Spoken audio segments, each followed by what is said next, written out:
Hello, everyone, and welcome to 2025 and another episode of the Yours Truly podcast. Today, I'm glad to have back for another conversation Rigel Windsong Little Deer Thurston in the Yours Truly virtual studio.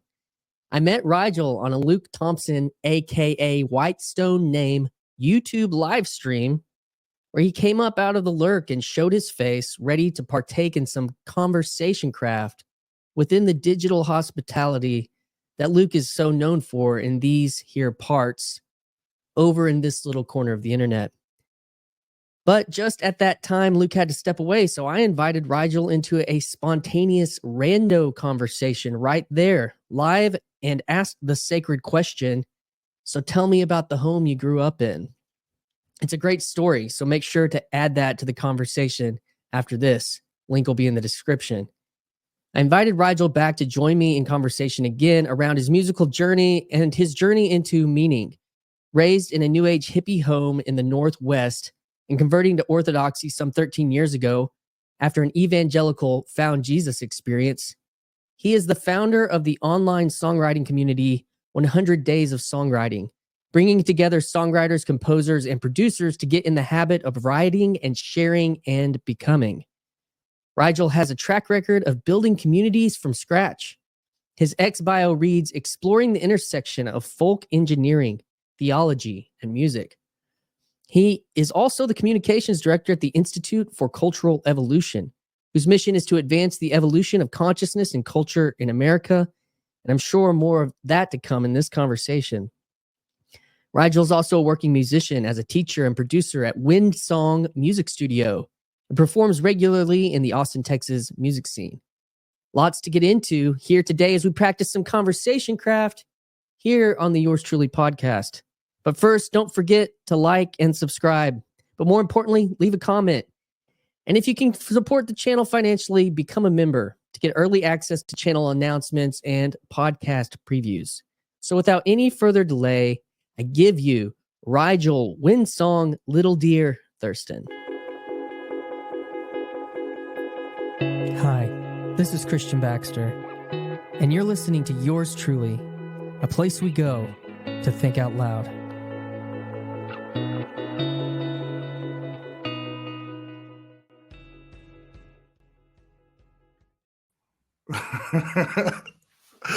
Oh, I love that you give my full name. That's on my birth certificate. Listen, yeah, man. Well, that's you brought that into our first conversation, and I just grabbed it. Man. Well, welcome to the Yours Truly podcast. I wanted to start out today with a quote from it was probably your most recent blog on your, it's just kind of the intro of your most recent blog on your website. So here's the quote. I'm an early 80s hippie Democrat turned Republican, turned libertarian, turned disillusioned Christian, anarcho-pacifist, turned progressive, turned developmentalist. I'm not a centrist. These days, I live in a cobbled together driftwood fort I built on the beach of the mystical cosmic navel. A place where positive values from multiple worldviews swirl and dance together in harmonic tension. A place where my opponents are part of myself I haven't gotten to know yet. Tell me about all that. Oh my gosh. I mean, that's basically my life story in one long, maybe two sentences. Wow. Okay. So what do you want to know about that? I'd actually have to read the sentence again to like walk you through every single moment of that. I think the part that's the most, that doesn't have the most light would be turned developmentalist. And that's really what I wanted to dive in with you is, that's part of you work for a publication, but also you mentioned it briefly in our conversation in kind of a passing. And I wanted to know more about that. And there's other conversations I've been involved in, like the meta-modern space, philosophy portal. These places, this kind of furthered consciousness, and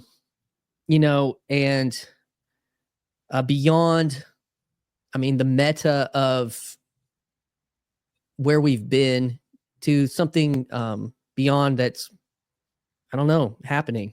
Yeah, there's something next that where people are noticing, and we're trying to define it, but it's not yet caught on. Maybe it'll catch on in the next 5 years, maybe it'll catch on in the next 50 years. But I think my intention with that whole long sentence of, hippie, Democrat, Republican, libertarian, disillusioned, anarcho-pacifist, turned progressive, developmentalist, was to just show to recognize my own development, and kind of like ping-ponging back and forth between these. Looking back on it, it kind of looks like polarities. Like I'm finding something new that solves a problem with, the worldview I was in. I remember a real turning point for me, and I'm just going to be vulnerable here. A real turning point for me was in high school, when my parents had just gotten divorced. And I was rummaging, I grew up in like a super hippie liberal town, and I love my hippie. I'm very proud of my hippie roots. But my dad kind of suddenly turned hyper conservative. My mom, stayed very liberal. And in a garage sale box, I found this book. I think I was 14 years old. I found this book called The Power of Positive Thinking by Norman Vincent Peale. And that was like this real shift in kind of like understanding that I have agency and I have power over, my destiny. And I got really into what seemed pretty conservative at those times, which was like trying to make money. And I did not grow up with much at all. Like, we were pretty much broke my entire childhood. So I wanted to take life by the balls and do something different. And part of that was just shifting my attitude and understanding that I had power over that. 25 years later, or 30 years, I don't know how long it's been. I'm pretty old now. There's a way to be smotheringly positive and insensitive to actual pain, and which can be harmful in relationships. So that I've had to kind of learn how to integrate that while also, move past it. And, so that brings us to this statement that I'm a developmentalist now. And I don't know, the developmentalist kind of philosophy is this, what people in the scene are kind of describing as a postmodern worldview. And so some people have called it an integral worldview, depending on what camp you're in. Are you a Wilberian? Yeah. Are you Ken Wilber? Yeah, Ken Wilber? Are you a Beck? And what's so kind of entertaining and frustrating is all of these integral thinkers have very strong opinions and egos, and it's working itself out right now. But the underlying concept that I think a lot of people will agree with is that there's this idea that culture and consciousness co-evolve, and that there's kind of these predictable stages of development that happen both on a cultural level, historically, through these value systems, and it maps roughly to the value systems that emerge in each individual. And that was kind of this huge aha moment that I had, Could you unpack that? Like, so there's large scale cultural development, but then going to the end, like it starts or it maps onto the individual. Like, could you unpack that piece? Yeah. Well, I mean, I can walk through some of this stuff a little bit if you'd like, just my rough understanding of integral developmental theory, if you'd like. Yeah, that's great. I mean, it can turn into like a hour-long conversation just in itself. And that I want to just say out from the outset that this theory can also be kind of turned into a little bit of a party trick, or I don't know. Like the Enneagram. Yeah, like I love the Enneagram. Right. You know, I've learned a lot about myself, but it can kind of turn into this way to just judge people, and or like show that I'm better than you. That you have an insight. Yeah. And that's actually like one of the pathologies of the integral developmental worldview is kind of this elitist shtick. So call me out if you feel like I'm getting a little too high and mighty. Well, I think for me, it's just about curiosity. Like that's this part of this whole journey for me is relating to being a curious kid, you know, and to try to keep some of the play alive with what I'm doing. So that's how I'm coming at it. I've heard and known about Wilber for probably a couple of years through kind of my inroad was through kind of the intellectual dark web times into, I mean, I have a theology background with a little bit of philosophy in my undergrad, but, you know, so I have like some stuff there that helped to interface. So, you know, I think I am trying to grow on the more philosophical side. I think that's been actually a big part of this journey. And so, you know, I'm trying to integrate also, but just learn and be curious. But I think also from this situation that you've been a Christian a long time, and what does it mean that Christians are interfacing with this? I think that's also the interesting thing that I think is part of the meta of this is when these things are being integrated in mass by even a type of the laity of the church, you know, kind of a bottom up thing. That's why I was interested in kind of from the personal side. Yeah. Well, and since the TLC is so much about hospitality, like this is the heart of it for me. This is why I find it so compelling. It's about how to be hospitable to those parts of myself, as is it Richard Rohr?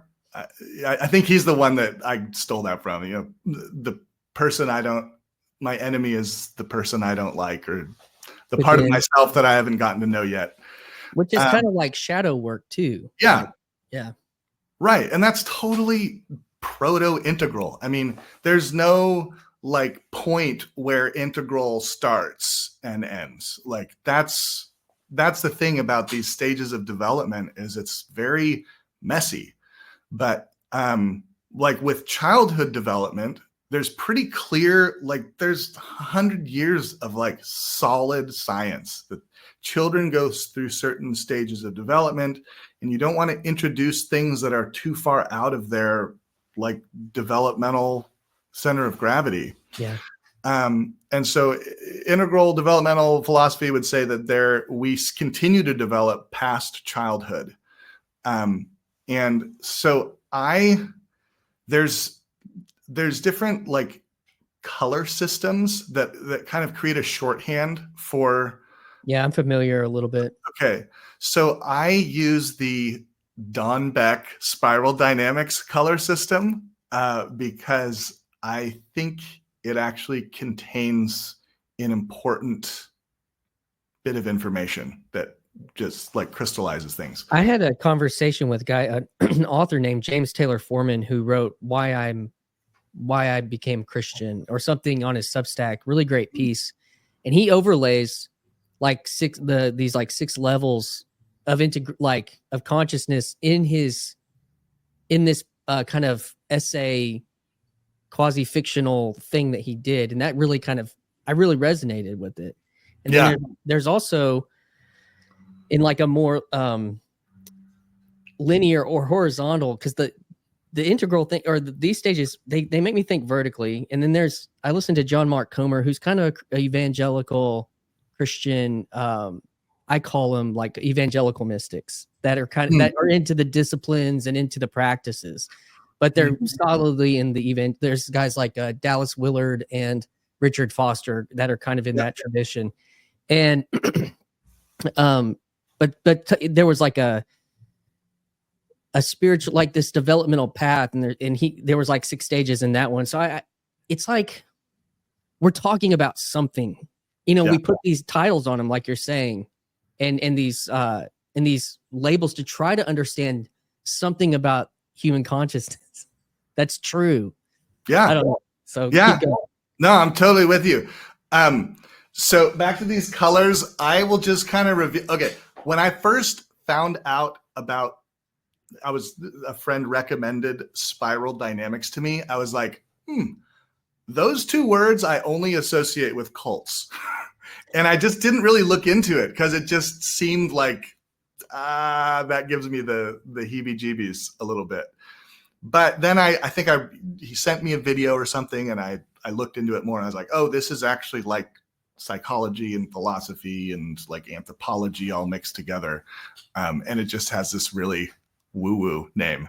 But it also might lead to cultish behavior. Like, I see that stool back there? Yeah. That is the spiral dynamics colors that my wife knit into a stool cover for me.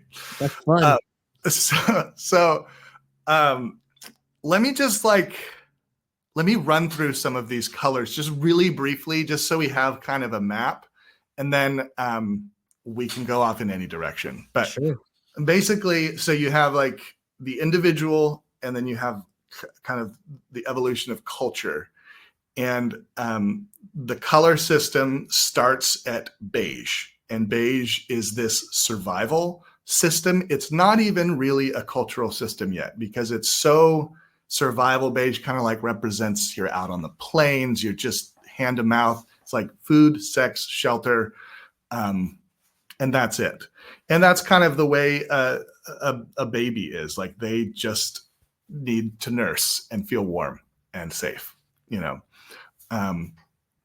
and so then the next real kind of civilizational development is when people start growing food, and they actually start to stay in one place, and these systems of like sacrifice develop, sacrificing to the rain gods, and they call this like the mythic magic stage of development. And you'll kind of find this in I don't know, I'm going to have my ages off probably a little bit, but this is like that 2 to 4 range, where there's the difference between, like, in a culture, like the difference between a tree and a god is there's this like permeability. That's, the world is enchanted, and that's actually kind of beautiful. And there's, we want to get back to that, but not sacrifice to rain gods necessarily. And then in the individual, I remember having these beautiful conversations with my son when he was in that 3 to 4 age range, where he doesn't really like differentiate things. He doesn't differentiate himself from you that much. It's like everything's just kind of all blended together in this poetic place of exploration. And it's a really lovely experience when you have a child, to kind of like see how they're putting the world together. But so what happens is, with each of these stages of development, they have kind of the healthiest version of themselves that are solving a problem from the, in this case, the survival system. And being able to provide food year round in the same place is like a huge upgrade from just living hand to mouth, hunter gatherer, that sort of thing. So they're solving a problem. They kind of go through this healthy stage, and then they develop pathologies that create new problems that have to, eventually be solved by the next worldview. And so with this mythic magic, it becomes pathological when it starts sacrificing its own. And, we're sacrificing babies, and maybe the next baby is my baby. And I just have this weird thought. I'm like, am I allowed to swear here? Yes. Okay. I'm like, fuck no. You're not going to sacrifice my baby. I am going to leave. Yeah. And so when that, and this happens in the no stage of you want your kid to go through a no stage, because you want them to be able to say no to real threats later in life. Like, if your kid doesn't go through a no stage, they're going to go through it later, and it's going to be very destructive, and they may not know how to say no to predators or something, so you learn to stand up for yourself. And this is the color code we give this is red. Did I tell you the one before it, the mythic magic? I'm trying to see it in your stool over there. Oh yeah. Okay. So mythic magic. Here we go. All right. So we got beige. Oh, this is so fun. We have beige. Then we have purple. All right. Mythic magic. Then we have red. Okay. And red is this like egocentric, we call it like the warrior leader stage of development. And it's tribal. You'll actually see this even in the modern world in what they call like the street configuration, kind of gang systems, where you have one person is basically God, and everyone is loyal to that person. Yeah. And there may even be some politicians who operate from this kind of red egocentric worldview. And again, this is a beautiful and so important to go through this stage developmentally as a individual and the culture. So then this starts to develop its pathologies when, again, it starts just becoming so bloody. And so it just becomes like a terror. And, both in children and in like Genghis Khan and like the Caesars, and like Caesar is God basically. And if you cross Caesar, you're just like dead. There's no like, let's work together, talk about our feelings. It's just off with their head. And so then that moves us into like the traditional, they call it ethnocentric, conventional system, maybe. I may have that wrong actually. But it's a traditional system, ethnocentric.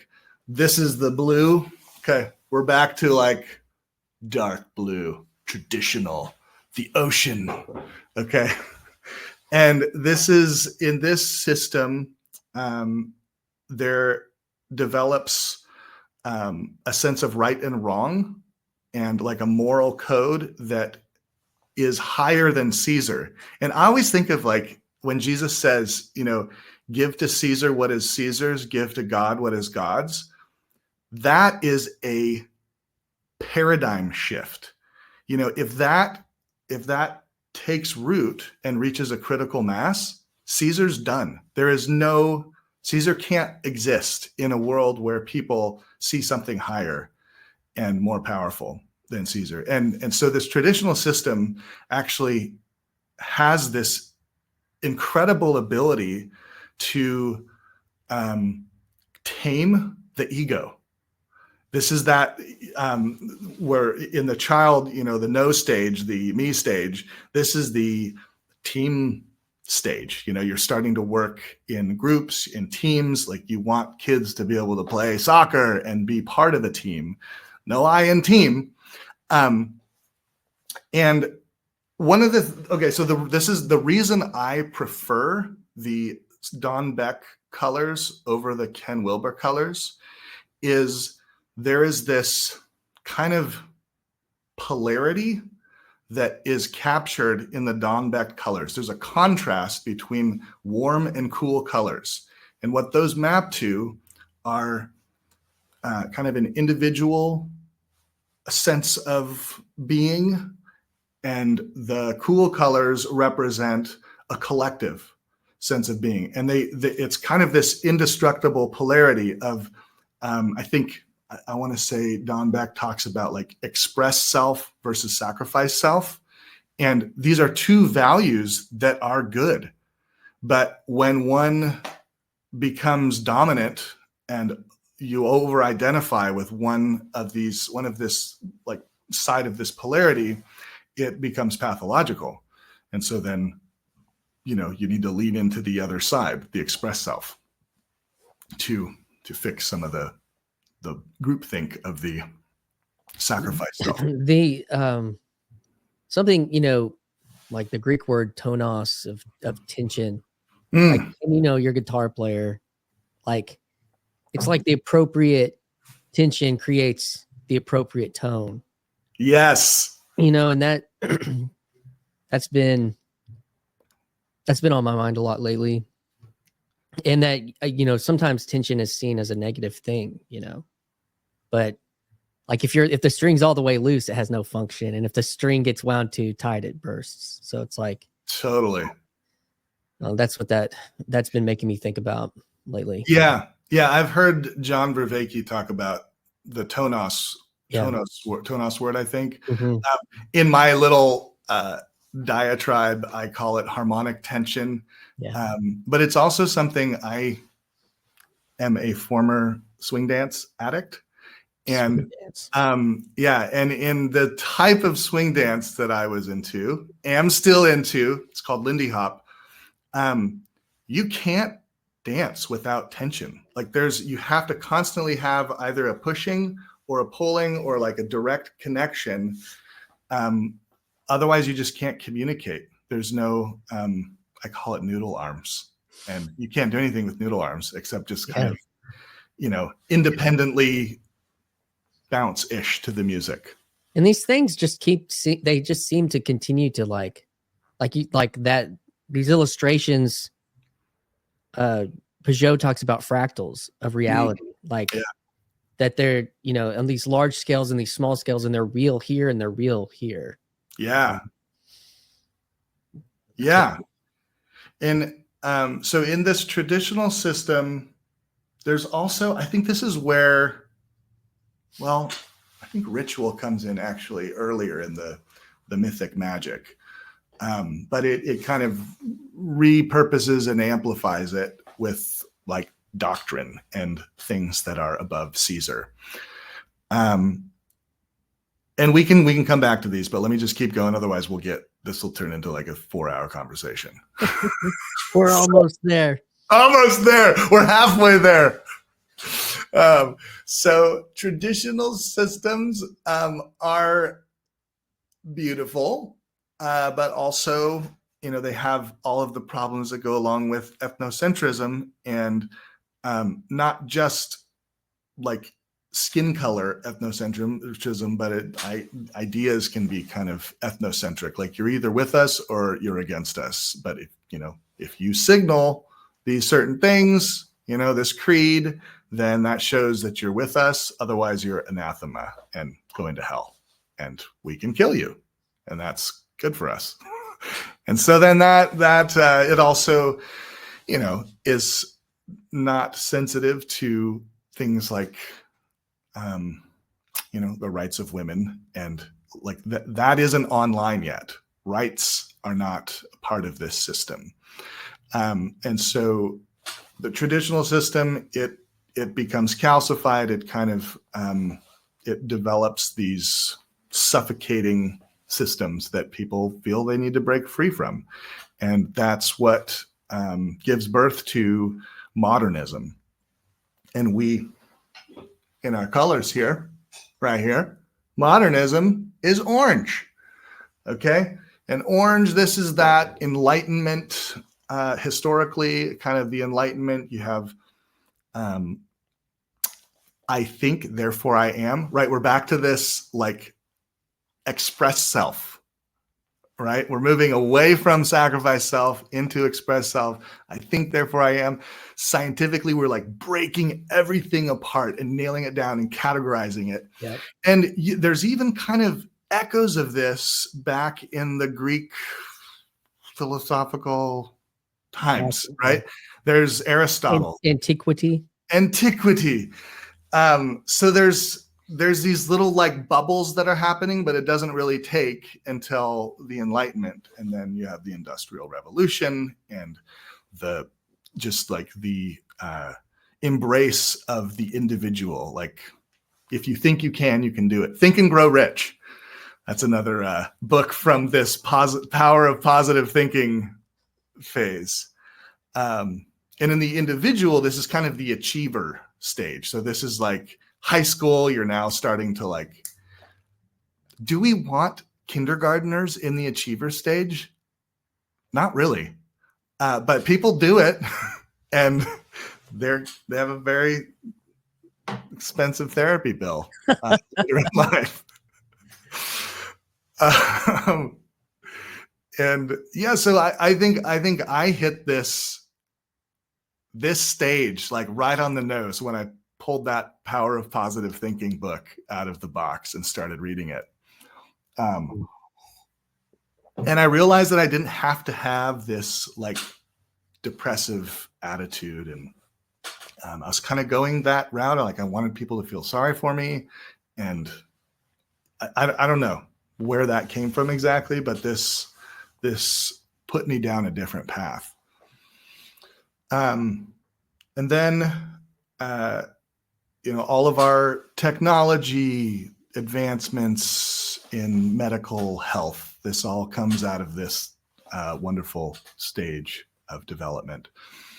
And then it creates its pathologies where it's like, well, efficiency is the like highest good. And so it's like, well, let's just pave over everything. Let's just pave it. A concrete world. Pave over relationships, pave over the problems.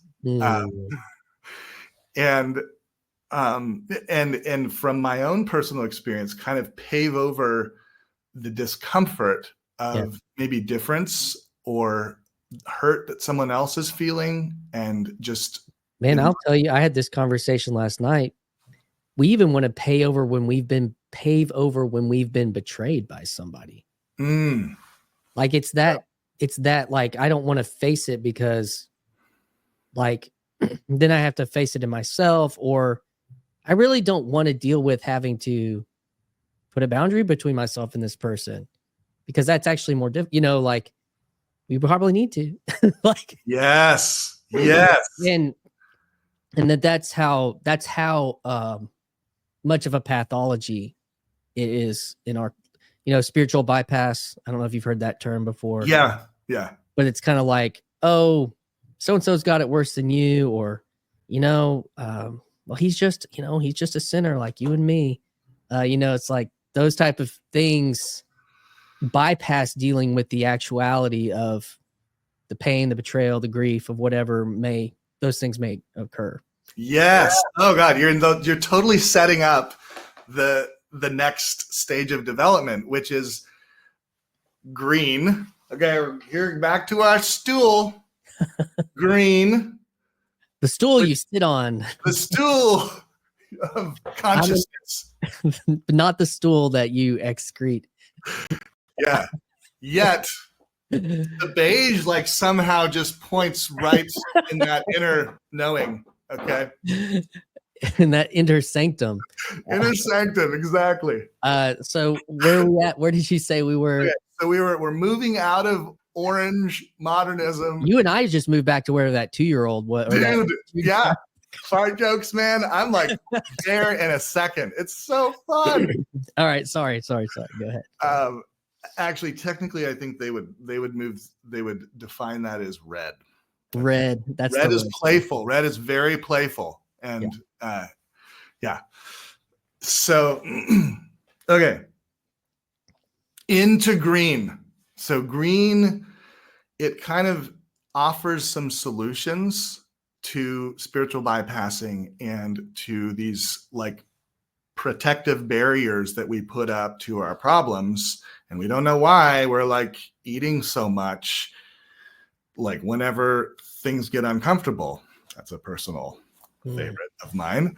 And so green, so we're moving out of the individual express self back to the sacrifice for the greater good. And we're expanding what the greater good is. You know, we're expanding from kind of the ethnocentric tribe, and we're expanding from, I didn't mention, but in orange, it's the justice system. It's kind of like human rights within a nation state. And now we're expanding to the whole world. Like we're all interconnected. And like what I do, the way I treat people in, you know, the Philippines through my purchases, that matters. And that will come back around in ways that are unhealthy, just like, you know, the way I avoid this inner conflict by overeating also needs to be, you know, dealt with. And so the green, the progressive, postmodern, earth-centric, they call it the sensitive self. This invites like that inner reflection on kind of a psychological level. It's sensitive. It's so sensitive. It's like, yes, we want to include everybody. Everybody's story is welcome here.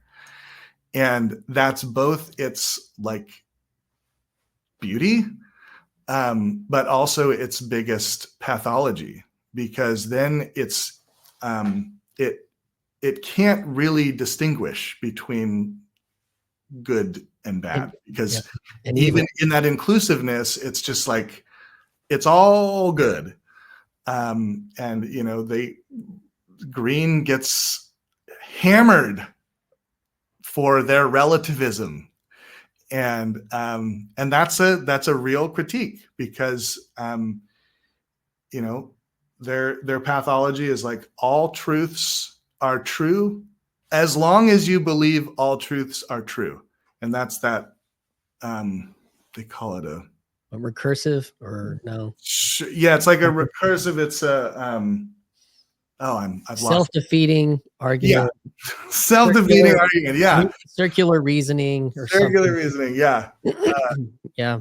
Yeah. If all truths are true, there's no truths are true. You Right. know, there's problems there. Yeah. Like how do you know that that's true? That is always that's a difficult work, you know, as we're kind of peeking over the edge of that right now, you know. That's what the questions are. And I had a long conversation with Brendan Graham Dempsey about that, you know, but I think the word is exclusion, you know, and then another conversation I had with a guy named Ross Bird. I mean, he wrote an article in on his Substack. It got picked up by a magazine called Mere Orthodoxy, but it was like the holiness and inclusion tensions.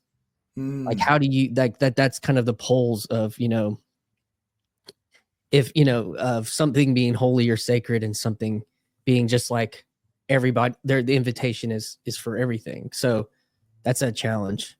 And I do think that those are the questions. And there's probably maybe even something to do with the nature of digital, which is like how putting a limit on something that is almost limitless, those types of ideas as well. But keep going. Keep going. Yeah. There's the transcendence and the inclusion, the transcendence, immanence, I think I hear those two Mhm. words kind of brought together. Immanence being like withinness. God is everywhere present and fills all things. God is above all things. That's the transcendent. And it's a paradox. I mean, that's the beauty of like a mystical approach to Christianity, is it allows and embraces and even seeks out the paradox. Yes. So, all right. So we've kind of covered some of the beauties of progressive, postmodern, green, world-centric, and that's giving birth to this next worldview. And in Beck and Wilber, in their formulation, Frame. all these worldviews that we've talked about so far are like at war with each other.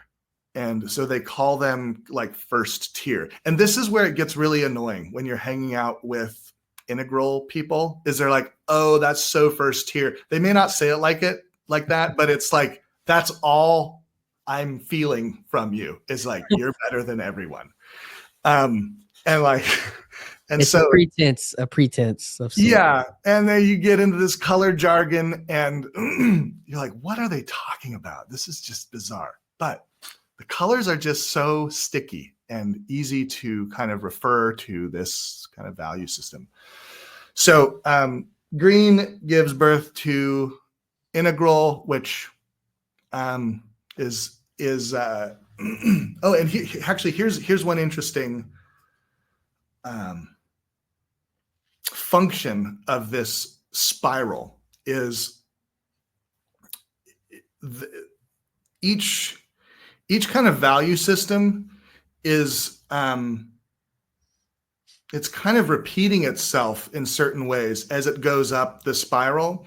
And so beige, this survival mode, is kind of repeated again at integral. Like we're back in this survival mode where like it's just not working. Like we need something new to solve these problems. As Einstein said, you can't solve problems at the same level that created them, something like that. Mm. And so this is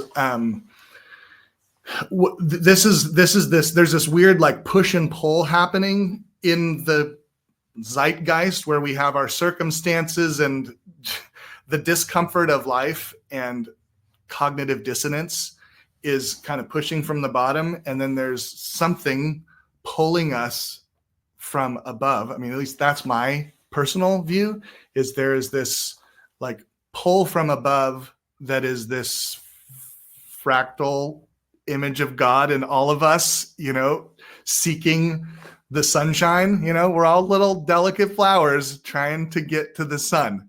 And I think those are these two forces that are kind of gardening for this next worldview that isn't quite here yet, but we're getting like little glimpses of it. And where I see this happening, and I love the TLC for this, because you all are like working this out. But one word that I hear you guys use sometimes, and I hear other people in the political sphere, is steelman versus strong. Like they'll be like, well, let me steelman your position. And that to me is a very proto-integral thing, because it's really hard to take on someone else's position in your mind and like understand their values well enough to make an argument for them, or even a better argument than that they can make. Yeah. And so this whole system has helped me acknowledge like these places of development in myself that it maybe didn't fully develop, and see that other people are kind of going through that same thing. And my job isn't to like try to like convert someone to my perspective. I can just like love them where they're at And that's where the hospitality element comes in, is I have just a little more clarity on what they're going through, and I don't have to like push anything down their throat. Yeah. And I think that's partly what has been, I mean, 2 points on that. I mean, it was Brett Weinstein was the first time I heard that Steelman argument when he moderated Sam Harris and Jordan Peterson back in like 2017. Wow. And he said he was the moderator. Do you know who Brett Weinstein is? Yeah, no, I've heard him talk. Yeah. Oh, he did some like analogy on the blues, and I was just like, dude, you got it. But that was, he brought that into that scene, which was this idea of steel manning. So it was like, if you could steel man Harris, Peterson, and it was such a move that was shifting the debate to conversation. And where these guys were sitting in chairs together versus like lecterns, like arguing at each other, but there was still a lot of debate and a lot of cheering for your hero and type thing. So, but then the other side of that is the nature of podcasts, for one, where there were for pre-Zoom or StreamYard, they were all embodied, you had to be there really, but now we're doing this thing like this. I've done like 7 years of therapy like this. Yeah. So it's like, it's real for me. There's real things that we're doing, having these but so there's something about conversation, in a digital nodal network or around a campfire, that it was lost, because we would get so activated by our epistemology, like our foundations of what we believe were true, what is truth. And so then all that gets shaken, I think, in the digital landscape, because now we're exposed in the postmodern sense to like every truth everywhere all at once or something, and I think that then it's like, well, in the postmodern frame, what do you do with all that? If it's all true, if is Hinduism more true than Christianity, and is communism and capital, like all these arguments are not just in the walls of institution, they're in the hands of every person that wants them. So I think that's a piece of it. And now with this technology, we're able to go from 7 years kind of where we were all just consuming that stuff in a kind of, my new friend, Chris from Nashville, he was saying like, we all experienced something like, there was an invisible college. There's like a time in history, like pre-World War I or something, where there was like, but we also now, I think, have experienced a type of invisible college that truckers and stay-at-home moms and, people that code like that have been like listening to hours of philosophy and theology and political science. And it's just like, now we have like, that's why I think that is part of what this next thing is like, but then we have to drop back into our physical realities and operate and embody and there's not a perfect meta space to go be perennial. Like there's not, and so then we have to, and who do you, which I don't even think I am perennial, but that's kind of though a reality at the same time, I think. Can you say what you mean by perennial? Like again? All things, like there's a solution in it. Well, it's a total integration of like all religion now. Oh, okay. Like, or all, philosophy or something like that is. And so it's kind of, I still think that's kind of a postmodern vision or something, but I don't know.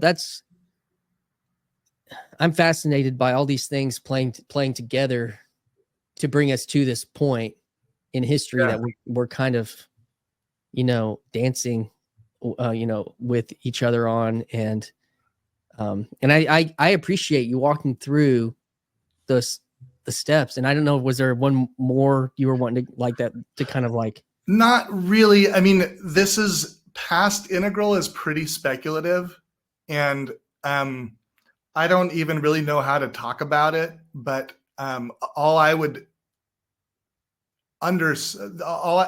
guess that there's some continuation of this like dance of polarities, and it gets more spiritual. I mean, the thing about, okay, so what I didn't say about integral is that we're actually, because we're not at war with all of these other kind of stages of development in other people and in ourselves, we're starting to like go back through all of these, through the survival, through the mythic magic, through the red warrior, through traditionalism. Oh, that gets a little scary for people who are really entrenched in kind of a modernist philosophy and worldview. Yeah.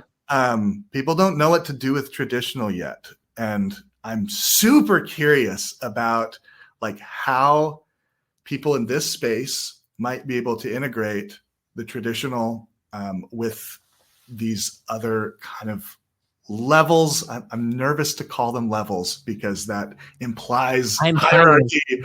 But I'm beyond you. Yeah, centers of gravity. But so I am acknowledging and identifying and nurturing these different parts of myself. And when I do that, like I actually have more patience and grace with other people who are struggling or whose center of gravity is different than mine. I think we definitely all have tendencies to lean into the poles of all of these, like you're saying, the gravities of each one. Yeah. I was thinking about my wife on a couple, I'm thinking like where me, like is going through those things. And I think that what I see like in this corner space of these relationships of people, what I see is it's not like it's not super academic, but the academy of YouTube. I mean, it's like, I would say something like that. And then that it's kind of, I mean, there's friendships, but there's also related to other conversations and culture, pop culture, but also like this scene culture, these people like I have up here, like Peterson and Peugeot, like, and Verbeek, like, and Paul did so many years of synthesizing. So it's so baked into the people that paid attention to him. And then there's even the game of YouTube that's a part of it, the medium of this thing. Like, oh, subscribers and how do you deal with that integration, of the shadow and of metrics and and all that's all real. And then so there's a lot of factors at play. Also, I think part of the power, I think the positive power, to go back to your positive power, I think the positive power that I've seen was for myself to decide to get on and just talk publicly about things that I really care deeply about. And that's scary. That's really scary to put it out there to the world. And what if it goes, you're like, I want it to go viral, but what if it goes viral? Actually, I don't know if I want it to go, like, and then it's just like you do, and like, a couple hundred people pay attention. Like that's, like, okay, that's probably better. But the thing about that is what I've seen in myself, but also in others, like I've done a fair amount of randoing into this space, like in the model of Paul Vanderklee, who did almost 500 conversations with people that don't have channels, people that don't like, tell me about the home you grew up in, has been asked about almost 500 to varying degrees. And what I saw what it's done for those people, and then I'm seeing what it has done even for people that I've over the last year, because I've only been doing this for a year, is then I watch them on Twitter, just like I don't know if it's courage, I don't know if it's like, but it's their engagement increase and their voice. It's about your voice. Like It's like your voice, you care about, you've tended, like, I don't know. Once I've spoke and it's out there, even if it doesn't go viral, it's been seen and it's there. And there's something real about that, about being known, to that degree. And it changed it. I just have seen, I've watched several people, it's just like, boom, I don't know. I mean, I feel like I've been on a podcast. I've been, yeah, I guess. Like, I just started which is also speaks to the nature of and this I wanted to get into the conversation with you about, was community building, which is also a piece of the corner, because like I started something because there was already something that was cultivated. And I was just able to identify it and engage with it. And because of that, I have a podcast. Like, it's not really, but it's like there was something there enough. And it was like, people in the sense of play. It's like I'm LARPed into a podcast because there's like, there's people trying. And that's the interesting thing, is there's people out there that try to start something just in the void on their own as a single individual. And it's like, it may not hit, but it's like, whatever. This didn't really go. And there's a piece of that with play within the digital world. And then Paul's kind of estuary project to try to, like, how do we take these things and embody in relationship? And, I've seen Cadell on Philosophy Port. Tim, I think it's Alden. I can't remember his last name, from Voicecraft. Like, he does like meetings, how these things, that I think that's a piece of it. And certain things like dealing with heresy. How do I have a conversation about heresy? Oof. So like, got a little adrenaline rush when you just said that word.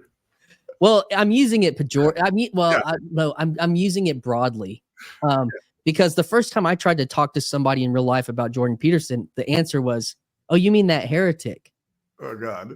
So it was like, I don't know who to talk to about that. Maybe I shouldn't talk to anybody about that, and so I think that's a big part, because of being able to have a conversation versus being burned at the stake. And this was another thing in like the Richard Dawkins and Peterson conversation that they had recently.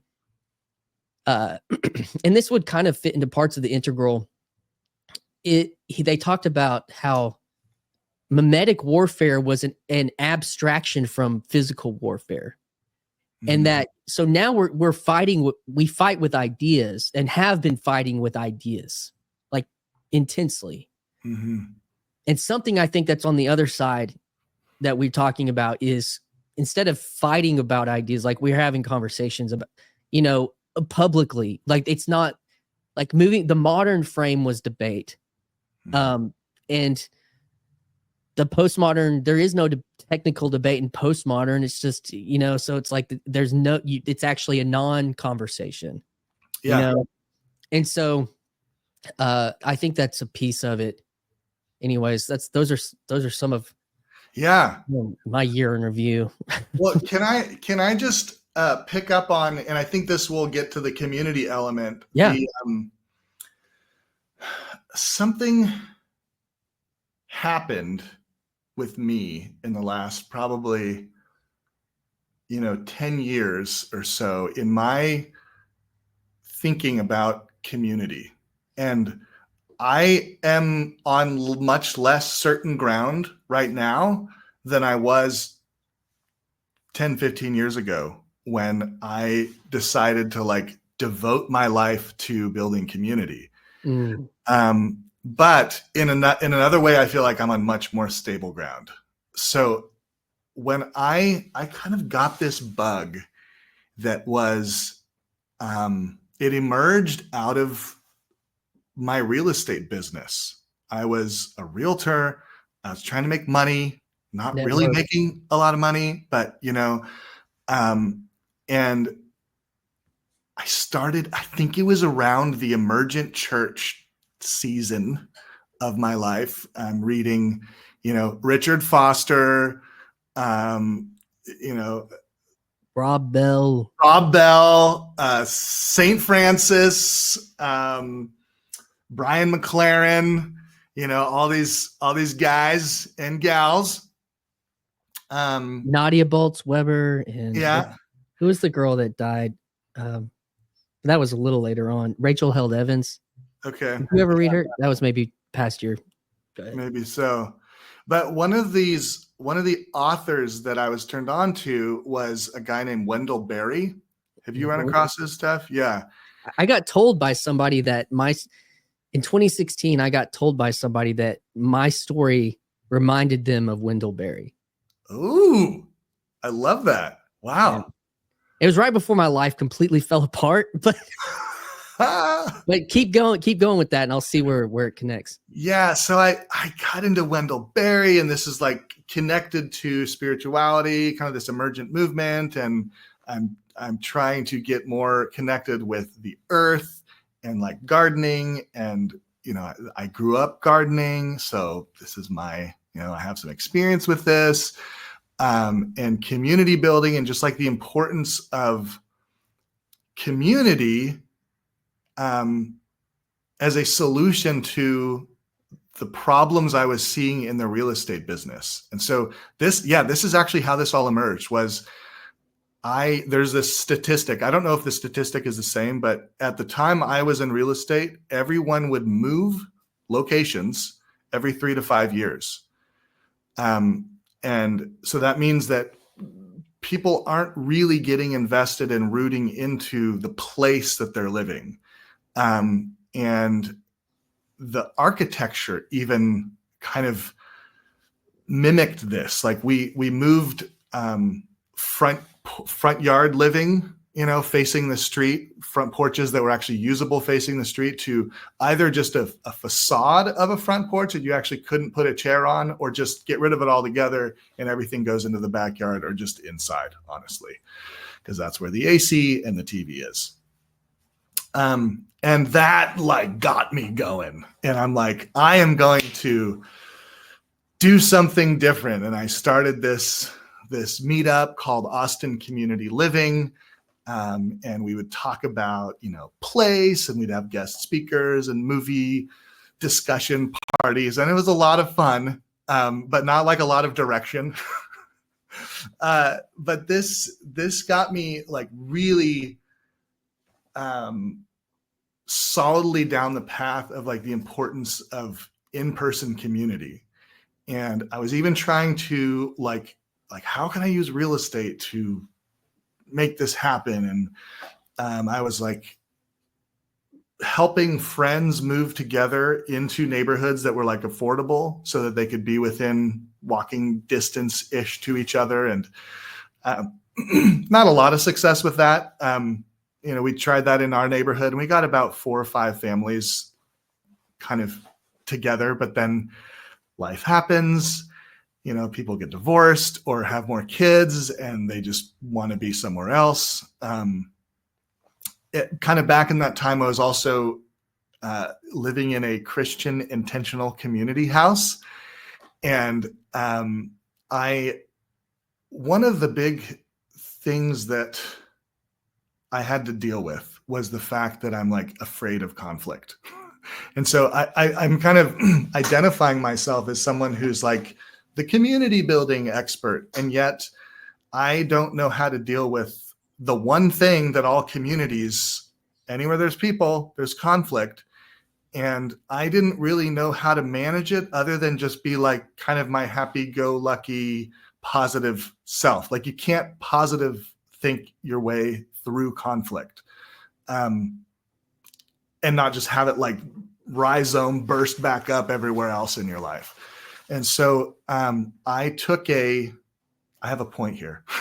I took I took a conflict resolution course in Austin at the Austin Dispute Resolution Center using this technique called transformative mediation, which is basically a values-based approach to conflict, where you identify the values that are behind the conflicting parties, and you pull out those values and then start brainstorming creatively about solutions with values. Just like express self and sacrifice self, those two dancing together can create amazing, beautiful, generative expressions out in the world.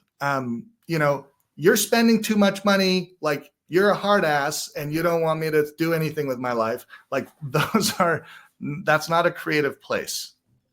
So once you get into the world of values, like all of a sudden opposites like turn into sparks for like creativity. And it was like magic. I was like, I love conflict.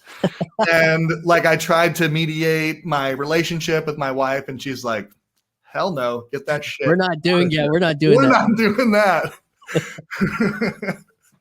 So I had some like learning to go through. Yeah. Kind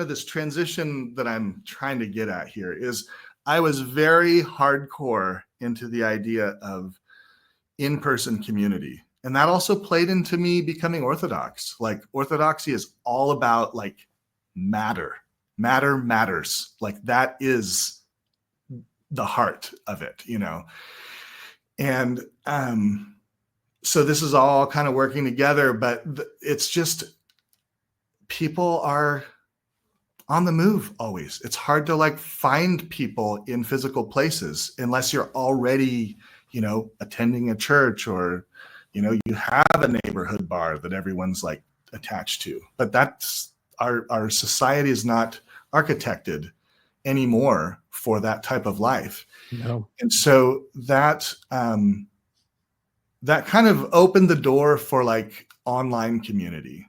And right around the time my son was born, and I was playing, regularly at a lounge. I had a lounge gig. I was playing a few nights a week.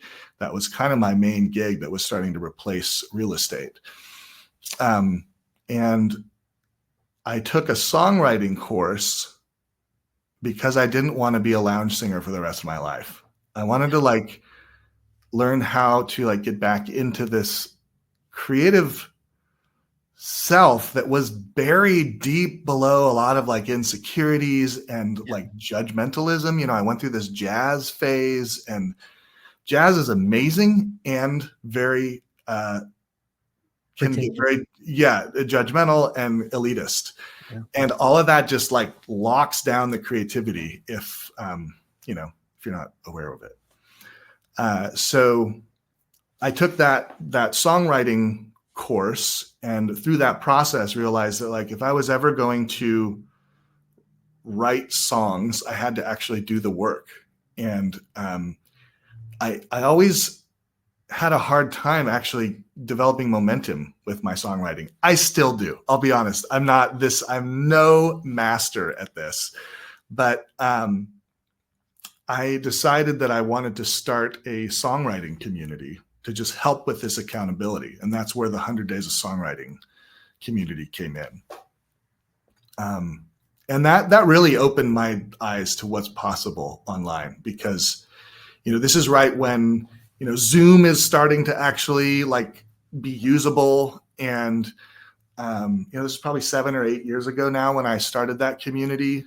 And, I started out as like a hybrid community. We'd have like our in Austin group and then just like meet online on Zoom. And that lasted for a couple of years. And I was just like, we're going full Zoom. Because what happened is I started meeting like my people. I'm like, what? I'm meeting these people who like resonate so hard with, and like they go through the same creative struggles that I'm going through, and I'm collaborating with them. I've like my most recent album, I two of the songs, well, they're three of the four songs are collaborations. And these are people that I met through targeted Facebook advertising. Hmm. And so I was just like, it's a little bit of a cognitive dissonance crisis, because I was so committed to this Wendell Berry, like farm to table relationships, like barn raising. We're all like in this together physically. And yet I'm actually finding and being nurtured by online communities that I still have like amazing, lots of in-person friends that I dearly. But I see the value in online communities. It's really, I mean, it's so fascinating. I think that's been a big TLC question, because it kind of emanated from the Jordan Peterson phenomenon, which, I mean, at one point, now it's kind of, there's a little bit, it's broader than that now, but that's like the deepest part of the culture, because he happened on the internet. Yeah. Like that was the place. That was the scene, was actually the YouTube specifically. And so it would make sense that a scene in a community would happen there as well, you know. And of course there are other ones too, like there's sports, there's people, politics, everything, but it was like a meaning space and a meaning scene going through people, you know. And you've already alluded to some of your meaning crises along the way. And like the interesting thing, the Wendell Berry connection for me. So I used to be a worship pastor at a church, and my boss, lead pastor guy, was like, hey, we should all get some coaching this year. And I was like, all right. So a guy whose book I'd read, his name's Mike Cosper, and he produced The Rise and Fall of Mars Hill. He works for Christianity Today now. Do you know that podcast, The Rise and Fall of Mars Hill? It was big. It was about Mark Driscoll, this church up in Northwest. Yeah, I know who he is. Yeah, it was about the implosion of that whole thing. It's a big podcast. Anyways, this was before that. This was 2016. And so I used to travel in the Southeast mainly, but I'd done stuff across the states, and you know, like worship, conference, modern stuff. And the band, the guys that we're playing with, I've had some, like, I'd been doing it long enough that the guys that I had brought in at that point, they were getting really good. One of them works for Sony now, and the other one's in Nashville for like a huge Christian arena rock band. Wow. And so that was kind of where I was at. And I was living in this town I grew up in, 10,000 people, north central Arkansas, a kind of a nowhere spot. But I was still like going out and doing all this stuff. And I'd come back to this church that I helped kind of start when I was 16. Because I was like one of the only guys in our little town doing the guitar stuff, you know? Yeah. So I'm talking to him, and he's like, man, you've had some really cool opportunities and networked, and these people, you sound like you have some like real talent or all that stuff. And he's like, it kind of reminds me of Wendell Berry. Like this guy that had gone out and had success and could have done all this stuff, but he goes back home. Yeah. I didn't read. I'm still not that cultured. Like, but I'll just never forget that. And then another buddy of mine who had tried to do the music thing, and you know, I'm about 5 hours from Nashville, and ironically, I'm working in Nashville as a travel nurse right now. So like, oh, cool. So I never was a musician there. Yeah. But that's another story. But the interesting thing is I had another friend who they tried to make it, and he was like, you know, this was in 2008, and he was like, you don't have to move to Nashville to do what you want to do, Christian. I was like, really? He's like, yeah, things are kind of starting to change. Like, and he was telling me about some independent artists, and I don't know if you've heard of like Andrew Peterson, who actually is in Nashville, but like there was another Bebo Norman, I think that was his name. There were like some people that were doing independent stuff, not whatever. And he just encouraged me that there was another way. And even though it was kind of hard, and I always carried a chip on my shoulder, I've now been in this town, you know, basically since I was 7. and, you know, for better and for worse, like I'm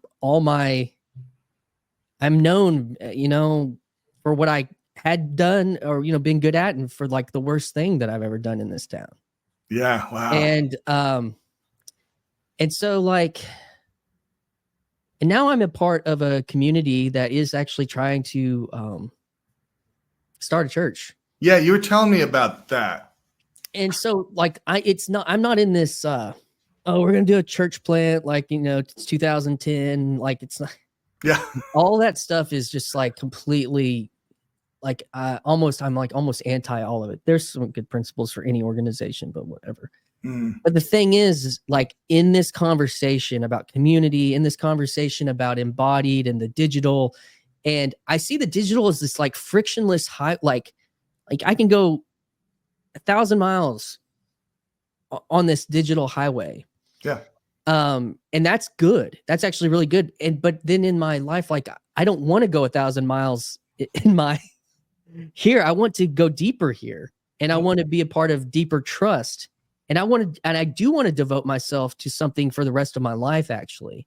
And I can, because both my parents are in-laws and my parents are here.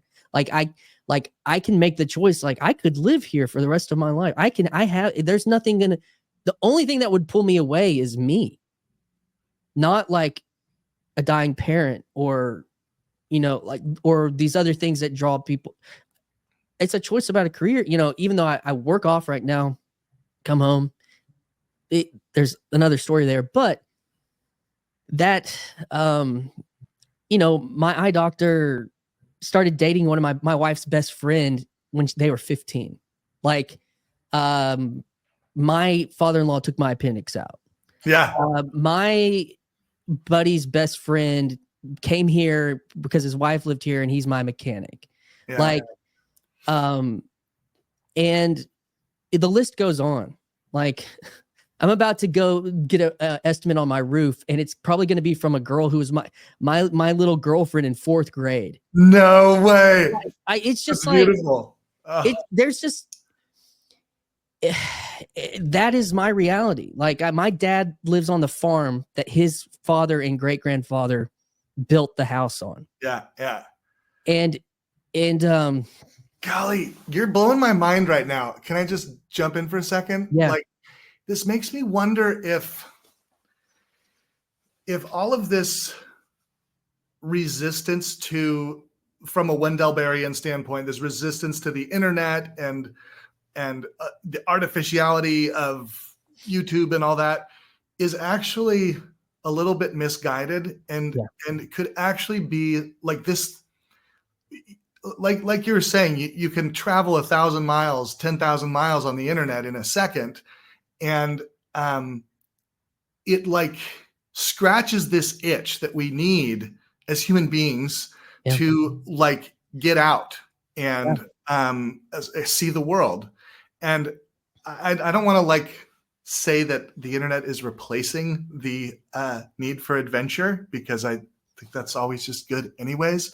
Well, but it's maybe it just takes the burn off a little bit to allow people to both stay and like be more intentional. Because here's my point. I went to Symbolic World last year, Jonathan Bijot's conference. A big part of my story, Jordan Peterson's courage and wisdom, like, helped me rebuild my life from like ground zero. Like, so it's like, I went and saw Jordan in Little Rock 3 days before I went to Symbolic World. Then I flew to Symbolic World. This was after 7 years of just all this stuff. I just like, I'm going to Symbolic World. I rebuilt my life. I'd done, you know, the power of positive thinking, learned about finance and stuff on YouTube. And it really, like, I put myself into position. I could take some adventure. Yeah. I built a studio, and that is, you know, all these nodes on the screen, like, this is my node to the whole world. Like, and so, but I can like point, okay, I'm going to point at Symbolic World. And you know what? I went from watching Jordan Peterson in front of 10,000 people in Little Rock. I shook his hand at Symbolic World because there was only 500 people there. Yeah. Wow. And and that like, so I was able to like focus my energy on the adventure or the pilgrimage or the be intentional, you know, as opposed to like you have then the whole world. What do I do with the whole world? Well, so and so went there last year, and oh, that looked cool, like, you know, or whatever. And so there is also then like that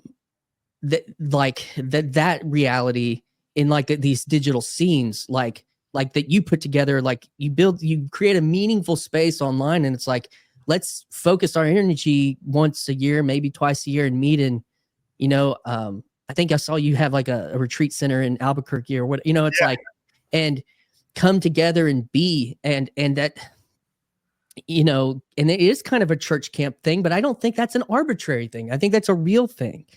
And I don't know. I just, I can, this stuff moves fast and the stuff here moves slow, but that's actually good. And I can go out and I can build relationships and meet and learn, but I get to bring it all back here. I don't have to think that I have to go live in a, you know, Austin, you know, like be around, I don't know. And for some people, that people are on different, that's not for everybody, but I think there is a reality to this stuff. And I used to, you know, it used to bother me that I was from this place. And that was also what intersected me with Jordan Hall, because he landed in this town of 8,000 and became a Christian last year or 2 years ago. Yeah, no, I followed that whole thing a little bit. And it was because of some of this, like, what is this community? What is these people that have locked in here for 80 years? How does that happen? You know, and so, you know, and there's a culture. And so, yeah, I'm still not good with my neighbors. Actually, I'm still, there's like these pieces of it that I know that, you know, within the ideal, but I even think that's some of that Orthodox vision that you hear people talk about, the beatific vision or something like that. I don't know if I'm getting that right or not, but like, you know, the because you hit on the architecture several times earlier in the conversation, and I think that all that's important. And even like how my opinion, I'm not the only person in this community helping to build a church, but I'm bringing like all of this ethos from my, you know, to be the tension pole from this space, from the meaning crisis and all these types of things. Kind of, what does a church look like, at least from my perspective, on the beginnings on the other side of this versus, you know, what's so-and-so doing down the road, and what's the next package thing that, you know, like that. Right. And we're trying to graft ourselves onto a more historical institution, and actually the oldest historical institution in our town, which is the Presbytery. They started that. So I think that's important. And I think it's sometimes it's like, no, it has to be X, you know, and it's like, I don't know. There's something here about, I can't remember earlier in the conversation, just what is the way? I think you may have even said that, like, what is the way? And finding that way, you know, getting closer to it, trying to go deeper into that, you know, integrate the deeper levels of the way. I don't know. That's the space, the community building thing, the projects that we have. You mentioned the friends like moving away. I have friends that have moved home.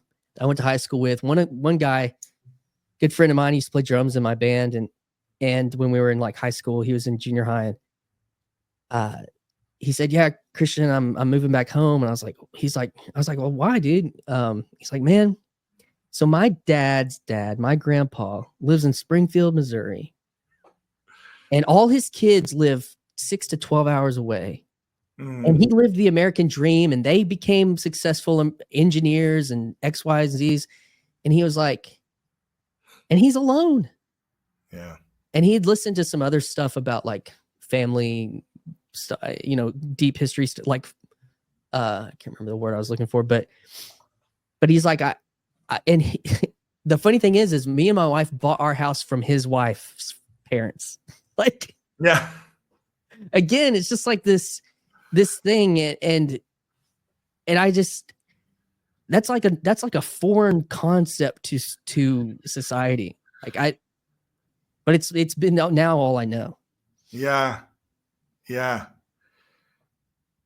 I mean, that was one of my, in my kind of early zealous real estate community days, was kind of realizing the familial kind of disintegration that really makes life expensive.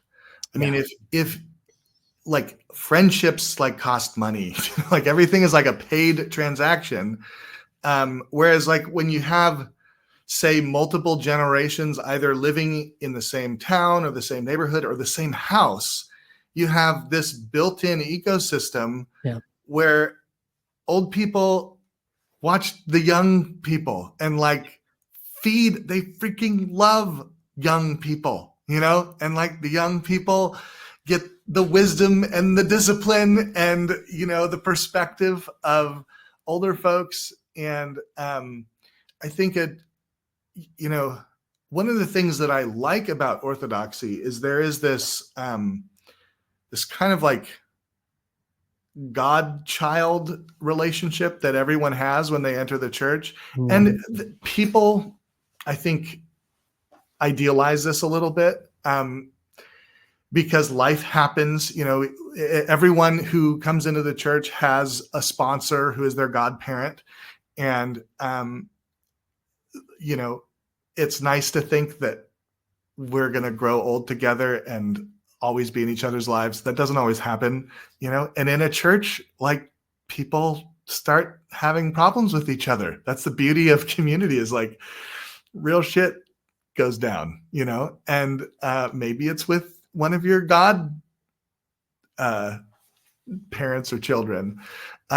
But what's interesting, okay, wait, here, I want to like tie something back that that connects community, developmental philosophy, and what we're talking about right now.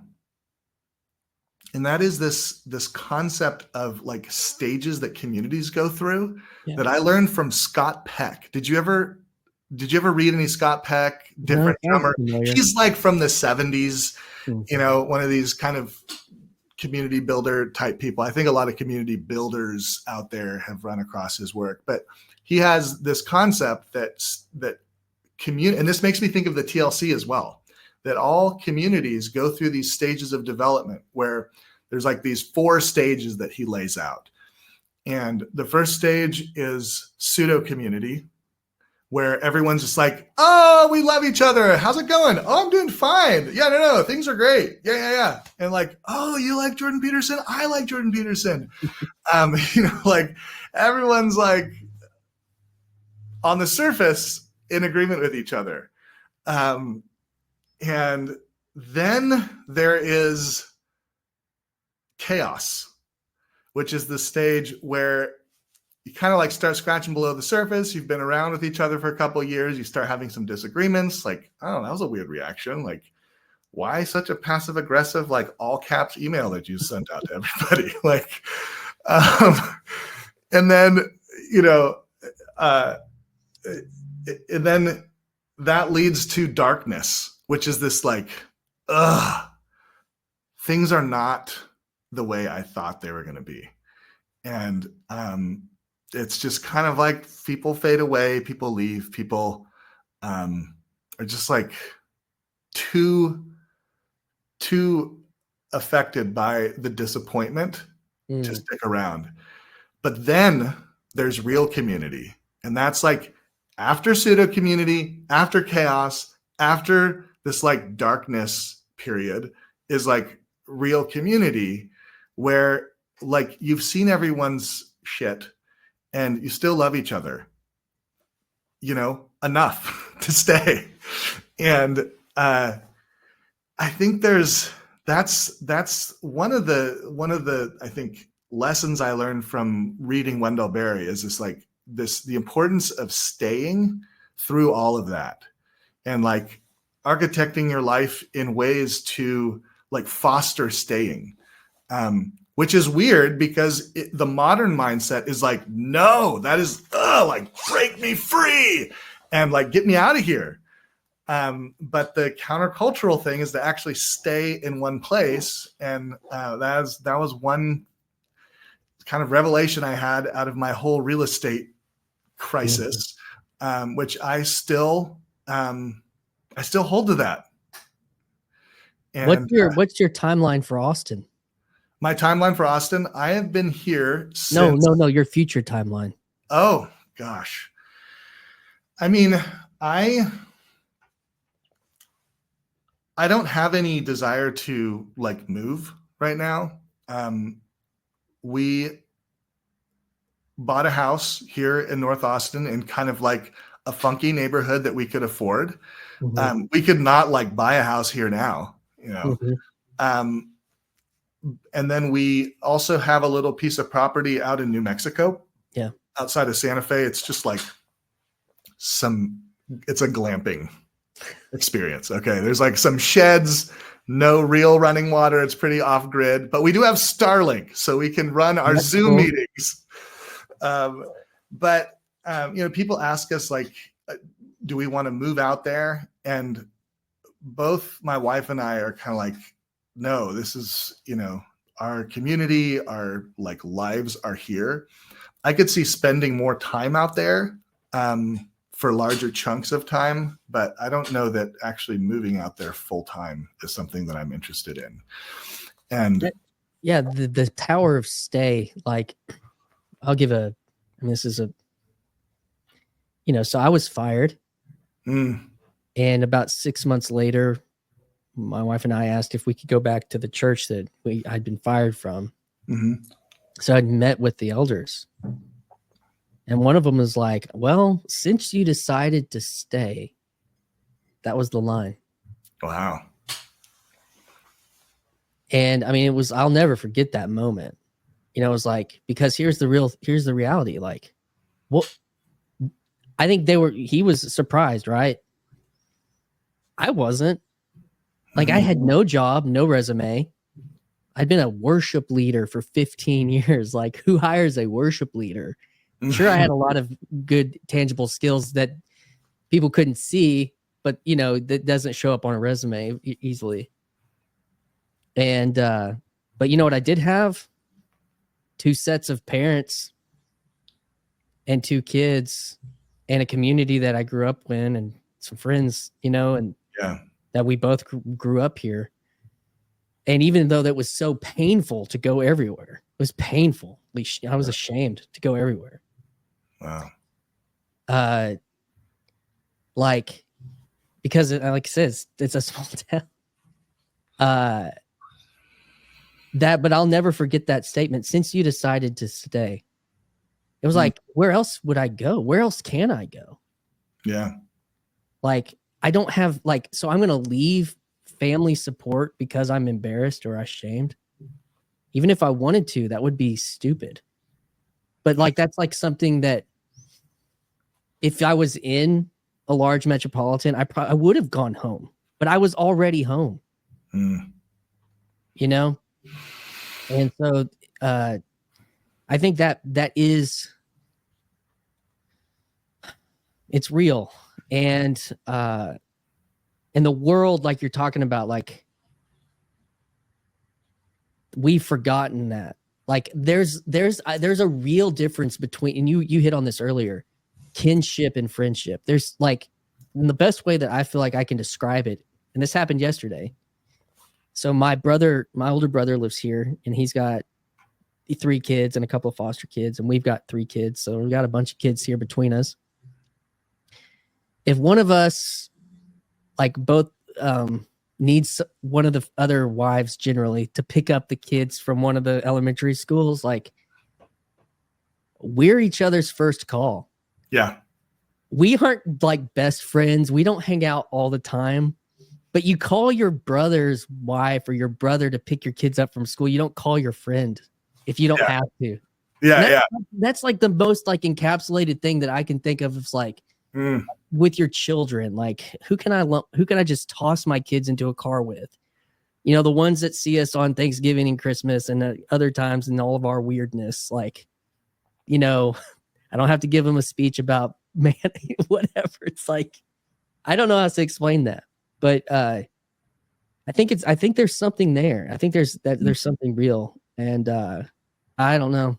Those are just the pieces of some of this. I mean, I think these are on the large scale meaning crisis things that that in the modern age that we said, oh, you can, it's just family. It's just a job. It's just a move. You can be you anywhere. You can, you know, and oh yeah, 5 years here, like pick up, oh, I can make friends somewhere else. Like, I just don't, I mean, not saying that people do that all the time and they make it work, but I think that there's something there that. Man, yeah. That line you just said, that revelation you had, I was already home.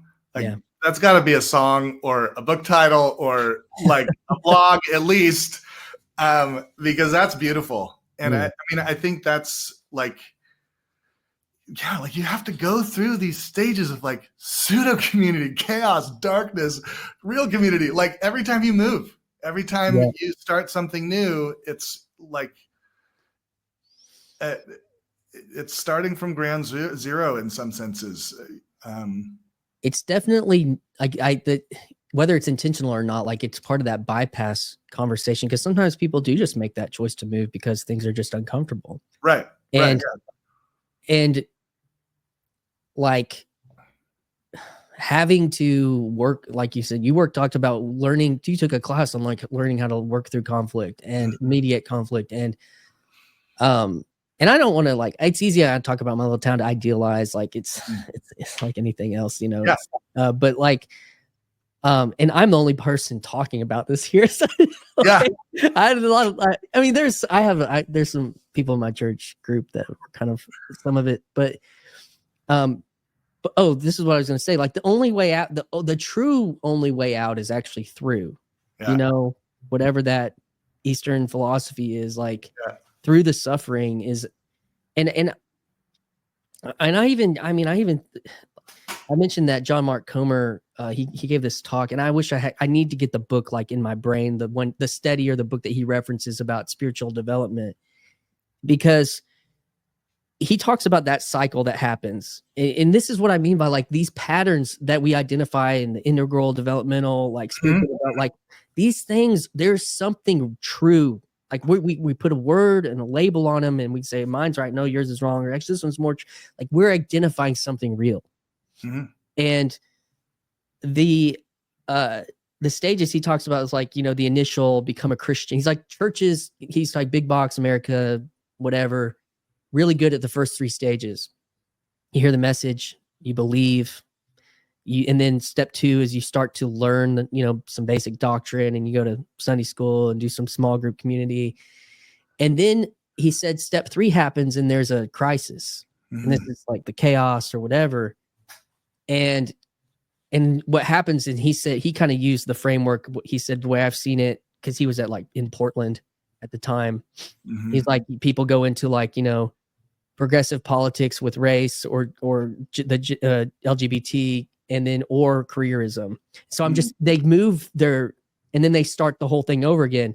Oh, I believe this now. Oh, here's the doctrines and the truths. And then inevitably you end up in another crisis because, and do you just hop to the next thing, or maybe even back to religion? Are you starting over, or are you actually going, or you go back home to your religion? Are you going through having to deal with, integrate what's on the other side? And then he said, like the other side, like step 4 is like the grief of whatever happens, the wall, getting through the wall. Step 5 is the rebuilding. He talked about, you know, learning about the self, you know, like Enneagram developmental stages, like, but then he said step 6 is like, it can look a lot like step 3. Step 3 was leading. Sorry. Step 3 was like leading. Now you're leading a small group. You're a leader in the group, whatever, in the, whatever model you want to throw that on. And then there's the 4 is the crisis. Okay. So, and then there's 5 is like starting to understand a lot of self-work, But then 6, he said it looks a lot like 3, but there's wisdom, but maybe even a more like childlike relationship to what you are now doing when you're leading or caring for people or doing something, cultivating something. And that's where then you get into your legacy and life. And, you know, so like we're all trying to get there. And it, like, whether it's on the civilizational level, cultural, societal, community, religious, all these fractals, I think they do map onto these developmental stages and to these integral stages and all these things. And the real question is like, oh, we can have a conversation. Oh, we can understand. And I've been kind of in this framework, you know, it's like, yes, because our hope is that we're helping people find their way along, you know, being guides. I call Peterson, he was like a guide along the way. Yeah. That's what I call it, you know? Yeah. And, so anyway, yeah, man. No, man. And one of the, as I said, like early on in our conversation, how integral has its shadow, its pathology. I think its pathology is thinking that you can force people through stages of development. And I think maybe that's what happened with Scott Peck. Like, I think what he was trying to do is he noticed these patterns and he's like, we're going to have these like hyper intentional, like we're going to condense this whole process into a weekend workshop. And like churches just exploded. And like, and I think that's like what happens, you know, globally, if we're like trying to impose progressive postmodern values in a country that is just like crawling out of egocentric tribalism. They need good like religion and roads. You know, they aren't ready for like, you know, world-centric values and the sensitive self. But, you know, okay, we're getting onto something really cool here. Like, I feel like I'm in this place with my church where, you know, I've always been the person that like everyone likes. I love that about myself. I get it. Those qualities. I want everyone to like me. I want to like everyone as long as they're kind of like me. PLM, people like me. Yeah. But like I, you know, have gone through a little bit of the chaos and darkness after being at my church for 18 years. And, you know, with the priest, you know, with people in the church community, and the whole makeup of the body has changed. Like, people have left. A lot of people have left. A lot of the old school people have left. And I don't know if they would call me a black sheep, but I feel a little bit like a black sheep because I'm like, where's your beard, bro? I know. Oh my God. I know. I shaved it. Where's your beard, bro? I know. Like, you're not true Orthodox. Dude, I could never be a true Orthodox. I'm Asian. I'm a fourth Korean, man. It's like Miyagi whiskers, you know? Like, hell yeah. But this is what I love about the TLC. And like, particularly, I was kind of immediately drawn to Paul Vanderklay, because he's all about the person. These randos, like, just treating people like human beings, no matter where you're coming from. Luke, you know, he's Orthodox, and he's like dropping Rob Bell, David Bentley Hart, like all these names. And I'm like, oh my God, where have you been all my life? Like, I feel pretty isolated. There is a group of people in my church community who like, we like get each other, and thank God for that. But it's also like really lovely to run into this community of people who are like thinking freely. Not everyone's an expert and like super educated. I'm like YouTube educated. Amen. I never really went to college. I kind of like, you know, did a little community college. I love learning in classroom settings. But I didn't test well. And I was just like, yeah, that's not going to be. This to me is this then jumps into Paul's Meta-vangelical. Wait. One last. You Okay, go ahead. pause. So the whole thing. My whole point was like, this space is actually helping me stay. It's helping me like have a little bit of outlet. Like I'm not alone. And I mean, I love my church. I'm not like actually. There have been moments where I've wanted to leave, but I'm at a much more stable place just personally. But having these little like nodes that I can kind of access whenever I want is really, really beautiful and helpful. All right. Yeah, and it does. That goes back to the conversation about stay, like you were saying, like scratching that itch in the digital space, and maybe once or twice a year in an embodied space. But I need to move to this thing. It's like, that may not be, like, maybe and that you're already home. Yeah, and so I think that's true. And the other piece that you were poking at with, Paul's big thesis on his meta-vangelical thing is Rob Bell plays a pretty big part from the emerging movement, and then moving in from the which you have a big history with the emerging movement, merging, whichever side of the I think Mark Driscoll drew that line actually, but like you can define it, man. That's not it. Amen. Well, that was a big spirit in the TLC too, to even say that. It was like, well, if, it's not something you can define. It's so it's so like no, but that's like the logos. That's the Tao. Like there is something very true about that, and I love that about this space. So the piece though, like being able to come and integrate that part of yourself and to dialogue with that, to have that conversation is so important, because we have all been trapped in kind of a marketplace of subcultures, and it's like, well, what do I do with that part of my life? And I think that sometimes we want to shame that part, like, oh my gosh, I was so cringe, like, oh, I was a cringe evangelical. It's like, no, I'm sorry. That was you. Like, that was you, that was me. Like, and now those people are in, and this is going to help be that process. And I even think, like, say in 5 years, like, well, I'll use this story. So we just hired the pastor back to our little church that was the pastor of the church that fired me. We're going to be together again. Awesome. And he's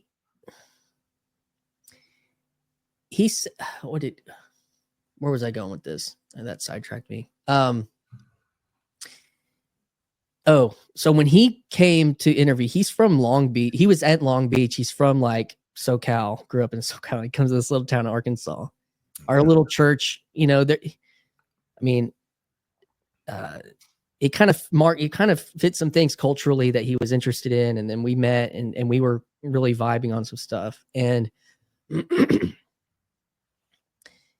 some of it was like about like integrating like ancient and future and some liturgy with this modern thing. And like, how does this can these things work together?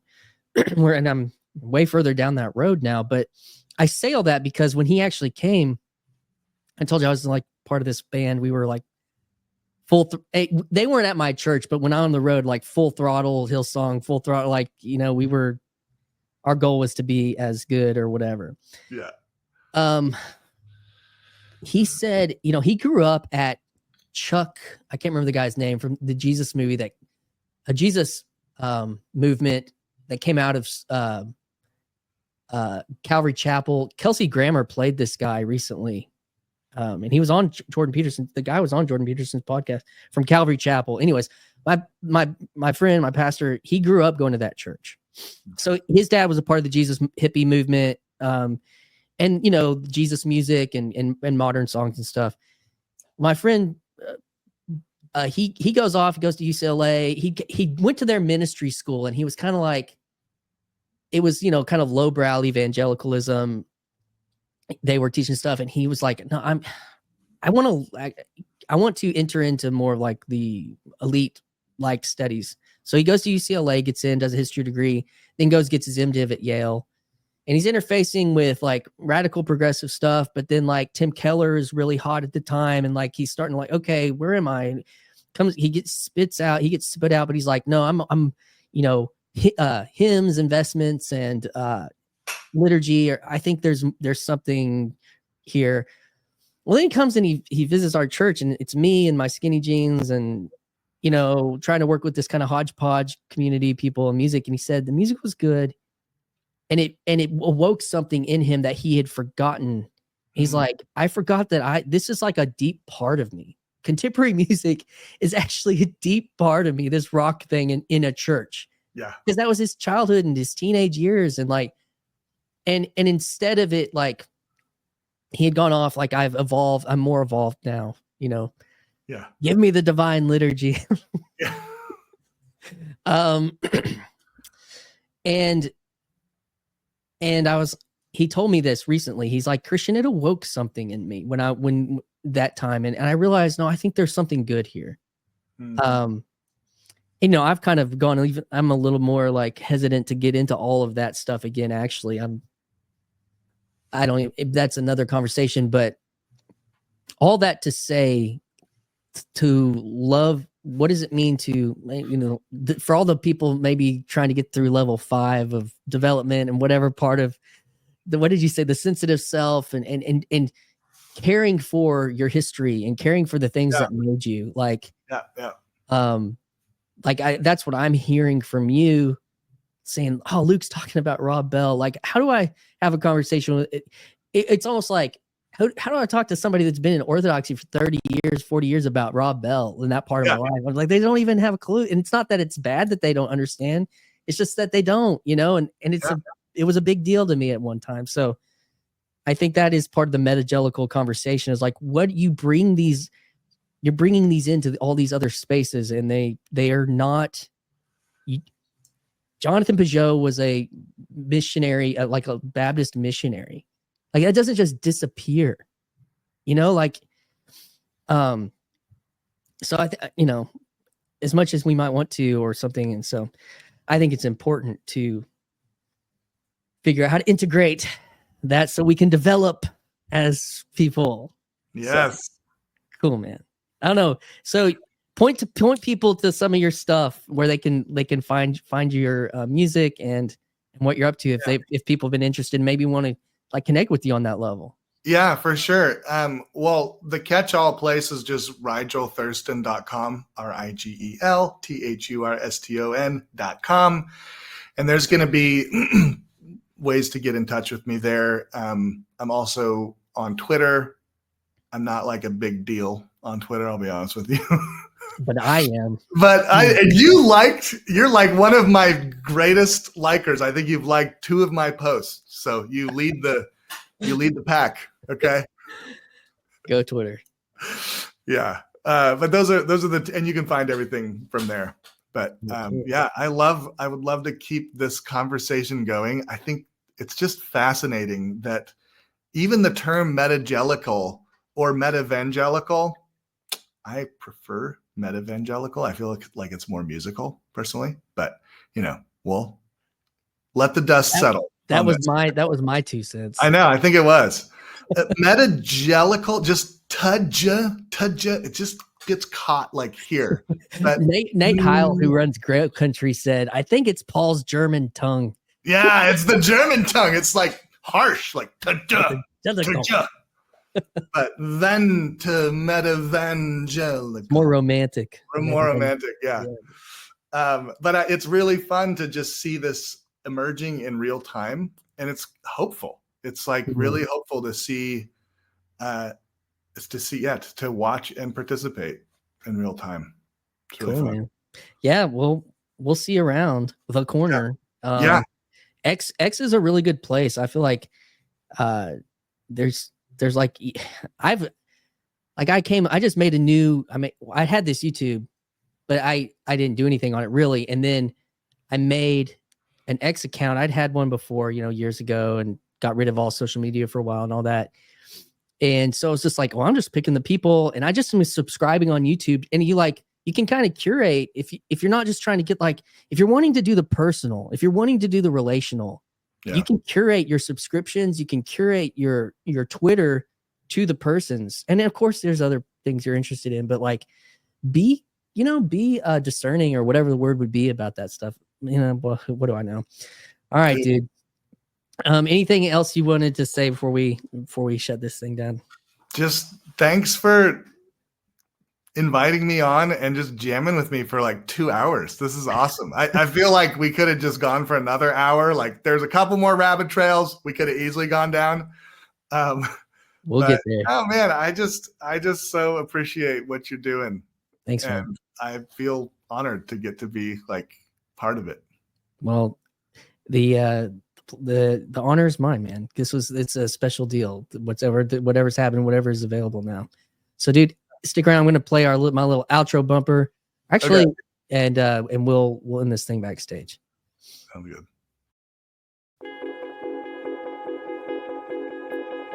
Hi, this is Christian Baxter, and you're listening to Yours Truly, a place we go to think out loud.